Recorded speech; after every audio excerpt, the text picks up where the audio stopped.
Hello my friends, कैसे हो? दोस्तों, माइक्रोसॉफ्ट विंडोज़ का और वायरसेस का नाता बिल्कुल टॉम एंड जेरी जैसा है।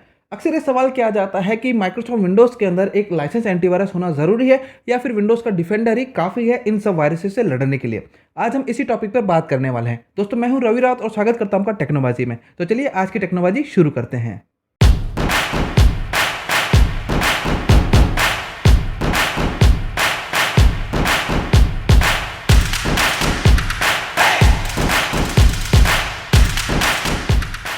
दोस्तों, जैसे-जैसे कंप्यूटर का इस्तेमाल बढ़ता जा रहा है, वायरसेस के अटैक भी उसी अकॉर्डिंग बढ़ते जा रहे हैं। दोस्तों, ऐसा कहा जाता है कि वायरस का इन्फेक्शन माइक्रोसॉफ्ट विंडोज़ के अंदर ही देखने को मिलता है। लाइनक्स और मैक ऑपरेटिंग सिस्टम पर वायरस का इफ़ेक्ट नहीं होता है। ये बात काफ़ी हद तक सही भी है और नहीं भी।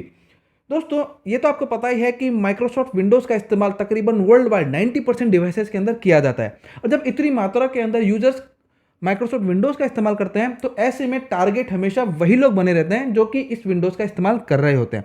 क्योंकि 10% डिवाइसेज़ के अंदर ही बाकी अदर ऑपरेटिंग सिस्टम का इस्तेमाल किया जाता है, जिनके अंदर मैक भी है, लाइनक्स भी है, यूनिक्स भी है या फिर बाकी आप अदर ऑपरेटिंग सिस्टम मान सकते हैं। जितने भी वायरस डिज़ाइन किए जाते हैं, वो मोस्टली विंडोज़ को टारगेट करके ही डिज़ाइन किए जाते हैं। ये कुछ ऐसा ही है जैसे कोई ऑब्जेक्ट पानी में चलने के लिए डिज़ाइन किया गया है, वो ज़मीन पर नहीं चल सकता है। इसी तरह से विंडोज़ के लिए डिफाइन किया गया, बनाया गया वायरस सिर्फ विंडोज़ के अंदर इफेक्ट दिखाएगा। लाइनक्स, सोलारिस या फिर मैक ऑपरेटिंग सिस्टम के अंदर वो कोई भी इफेक्ट नहीं दिखाता है। दोस्तों, शुरुआती दिनों के अंदर वायरस का इस्तेमाल कंप्यूटर को इन्फेक्टेड करने के लिए किया जाता था, जिसके अंदर आपकी फाइलों को करप्ट कर दिया जाता था या फिर ऑपरेटिंग सिस्टम को करप्ट कर दिया जाता था। लेकिन आजकल वायरस का इस्तेमाल आपकी निजी जानकारी चुराने के लिए भी किया जाता है और आपसे पैसे कमाने के लिए भी किया जाता है। तो अगर कोई वायरस विंडोज 7 के लिए डिजाइन किया गया है, तो ऐसा जरूरी नहीं है कि वो विंडोज 8, 8.1 या विंडोज 10 पर भी उतना ही कारगर हो। क्योंकि माइक्रोसॉफ्ट को जिन जिन वायरसेस के बारे में पता चलता रहता है, वो अपने अपडेट्स के अंदर उनके सिक्योरिटी पैचेस अपनी विंडोज के लिए देता रहता है।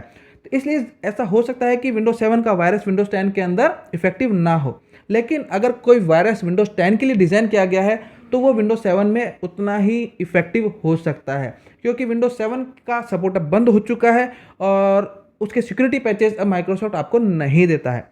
तो ऐसे में अगर आप विंडोज 7 का इस्तेमाल कर रहे हैं, तो मैं आपको यही सलाह दूंगा कि आपको एक पेड और लाइसेंस वर्जन एंटीवायरस का इस्तेमाल करना चाहिए। दोस्तों, विंडोज डिफेंडर जैसे पावरफुल ऑप्शन आपको माइक्रोसॉफ्ट विंडोज एक्सपी से देखने को मिल जाते हैं। लेकिन दोस्तों, विंडोज एक्सपी, विस्टा 7, 8 और 8.1 के अंदर जो विंडोज डिफेंडर होते थे, वो इतने पावरफुल नहीं थे। उनके अंदर टाइम टू टाइम पर आपको सिक्योरिटी अपडेट्स देखने को नहीं मिलते थे, जिसकी वजह से आपके कंप्यूटर के अंदर वायरसेस का, स्पाईवेयर्स का, मॉलवेयर्स का या फिर इवन रैंसमवेयर तक का खतरा हमेशा बना रहता था। इसलिए ज़रूरी हो गया था कि आप अपने पुराने ऑपरेटिंग सिस्टम के लिए एक अच्छे एंटीवायरस का इस्तेमाल करें। लेकिन माइक्रोसॉफ्ट विंडोज 10 के अंदर विंडोज डिफेंडर को थोड़ा पावरफुल बनाया गया है और टाइम टू टाइम इसके सिक्योरिटी पैचेस और अपडेट्स आपको देखने को मिलते हैं। इसकी वजह से आपका कंप्यूटर जनरल पर्पस के लिए अगर आप इस्तेमाल करते हैं, तो आपका कंप्यूटर काफ़ी सिक्योर हो जाता है। विंडोज 10 के इंस्टॉलेशन के दौरान ही विंडोज डिफेंडर भी ऑटोमेटिक इंस्टॉल हो जाता है। चेक करने के लिए आपको स्टार्ट मेन्यू के ऊपर राइट क्लिक करना होगा, सेटिंग्स के अंदर आना होगा। यहाँ पे आपको ऑप्शन मिलेगा अपडेट एंड सिक्योरिटी का, इस पर आपको क्लिक करना है। यहाँ पर आपको ऑप्शन मिलेगा विंडोज सिक्योरिटी का, इस पर आपको क्लिक करना होगा। और यहाँ पर आपको ऑप्शन मिलेगा वायरस एंड थ्रेट प्रोटेक्शन का, इस पर आपको क्लिक करना है। सबसे ऊपर की तरफ आपको स्कैनिंग के अलग अलग ऑप्शन देखने को मिल जाते हैं। स्कैन ऑप्शन में जाकर आप अपने सिस्टम को क्विक स्कैन, फुल स्कैन या कस्टम स्कैन पर स्कैन कर सकते हैं। वायरस एंड थ्रेट प्रोटेक्शन के अंदर आपको मैनेज सेटिंग के अंदर आना होगा और मेक श्योर जो रियल टाइम प्रोटेक्शन है, ये आपका ऑन रहना चाहिए। जो भी आप काम कर रहे होते हैं, उसे रियल टाइम के अंदर ही विंडोज डिफेंडर स्कैन करता रहता है और आपको वायरसेस से, स्पाईवेयर से, मॉलवेयर से प्रोटेक्शन देता रहता है। और दोस्तों, ये आपको ध्यान रखना है कि आपका जो विंडोज डिफेंडर है, ये हमेशा अप टू डेट रहना चाहिए। यहाँ पर वायरस एंड थ्रेट प्रोटेक्शन यहाँ पर आपको नजर आ जाएगा। चेक फॉर अपडेट पे क्लिक करके आप अपने विंडोज डिफेंडर को अपडेट रख सकते हैं और यहाँ पर आपके लास्ट टाइम कब अपडेट हुआ था या फिर अपडेट की डेफिनेशन कितनी तारीख तक की है, यहाँ पर आपको इन्फॉर्मेशन देखने को मिल जाती है। इतना ही नहीं दोस्तों, रैंसमवेयर प्रोटेक्शन भी आपको विंडोज डिफेंडर के अंदर देखने को मिल जाती है। आप जिस भी फाइल या फोल्डर को प्रोटेक्ट करना चाहते हैं, उसे वन ड्राइव के ऊपर आपको कनेक्ट करके रखना होगा। इसके लिए ज़रूरी है कि माइक्रोसॉफ्ट अकाउंट से अपने सिस्टम को लॉगिन करके रखें।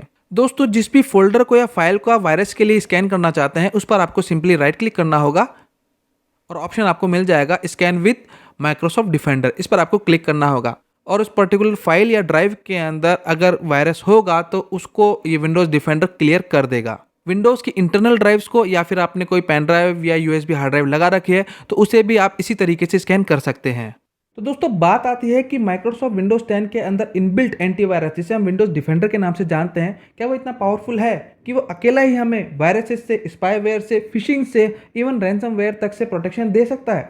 देखिए यार दोस्तों, माइक्रोसॉफ्ट कोई एंटीवायरस बनाने वाली कंपनी तो है नहीं। उसका सारा फोकस अपने विंडोज़ को, एमएस ऑफिस के और बाकी के दूसरे प्रोडक्ट को बेहतर बनाने के लिए होता है। जहाँ तक बात है विंडोज़ डिफेंडर की, तो वो एक बेसिक और एसेंशियल सर्विस आपको देता है। अगर आप अपने विंडोज़ के अंदर किसी दूसरे एंटीवायरस का इस्तेमाल नहीं करते हैं, तो बेसिक सिक्योरिटी आपको इससे मिल जाती है। लेकिन अगर आप एक लाइसेंस और पेड वर्जन का इस्तेमाल करते हैं एंटीवायरस का, तो एंटीवायरस बनाने वाली कंपनी का सारा फोकस एंटीवायरस को बेहतर बनाने के लिए किया जाता है, जिससे कि आपको एक हाई लेवल का प्रोटेक्शन देखने को मिल जाता है। वायरस से हो, स्पाईवेयर से हो, ट्रोजन से हो, फिशिंग से हो, इवन रैंसमवेयर तक से आपको प्रोटेक्शन एक बेहतर और लाइसेंस एंटीवायरस ही दे सकता है। तो इसलिए मैं आपको रिकमेंड करता हूं कि आप, अगर आपके सिस्टम के अंदर कोई हाई सेंसिटिव इन्फॉर्मेशन नहीं है, अगर आप नेट बैंकिंग का इस्तेमाल अपने कंप्यूटर में नहीं करते हैं, तो आप विंडोज़ डिफेंडर से काम चला सकते हैं। लेकिन अगर आपके कंप्यूटर में काफ़ी सेंसिटिव इन्फॉर्मेशन है, आप नेट बैंकिंग का इस्तेमाल करते हैं और अगर आप नहीं चाहते कि आपका कोई भी पर्सनल डेटा किसी दूसरे व्यक्ति के पास जाए, तो मैं रिकमेंड करता हूं कि आपको एक लाइसेंस और बढ़िया एंटीवायरस अपने सिस्टम के अंदर रखना चाहिए, ताकि आप अपने डेटा की सुरक्षा कर सके, अपनी प्राइवेसी को बनाए रख सके। तो दोस्तों उम्मीद करता हूं कि आज की जानकारी आपको यूजफुल लगी होगी। यूजफुल लगी तो वीडियो को लाइक करना बिल्कुल मत भूलिएगा, शेयर जरूर कीजिएगा और चैनल को सब्सक्राइब नहीं किया है तो सब्सक्राइब जरूर कीजिएगा। मैं दोस्तों अक्सर देखता हूं कि व्यूवर्स मेरे वीडियोस को देखते तो हैं लेकिन चैनल को सब्सक्राइब नहीं करते हैं। दोस्तों ऐसा मत कीजिएगा। तो दोस्तों आज की वीडियो के लिए बस इतना ही। मुलाकात होगी अगले वीडियो में फिर किसी टेक्निकल टॉपिक के साथ। तब तक इजाजत दीजिएगा। जय हिंद।